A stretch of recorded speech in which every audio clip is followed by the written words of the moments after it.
রন্ধনশৈলী হোক বা রসনা তৃপ্তি, বাঙালি এই দুয়েই বিখ্যাত।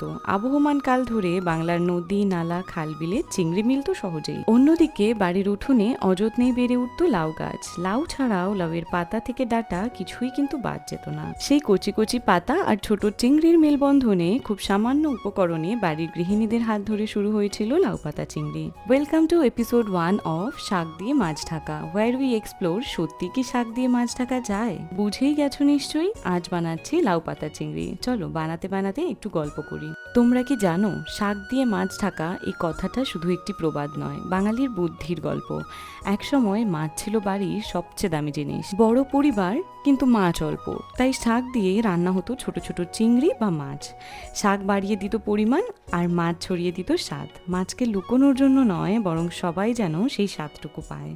এই ছোট্ট কৌশলটাই বলে দেয় অল্প দিয়েও প্রাচুর্য তৈরি করার নামই হলো বাঙালিয়ানা। আর সেই গল্পেরই এক সুস্বাদু উদাহরণ আজকের লাউ পাতা চিংড়ি। লাউ পাতা চিংড়ি গরম ভাতের সাথে পরিবেশন করুন আর বলুন তো, সত্যি কি শাক দিয়ে মাছ ঢাকা গেল? আজকের ভিডিওর কমেন্ট সেকশনে জানাতে ভুলবেন না যে আপনার প্রিয় শাক কোনটা।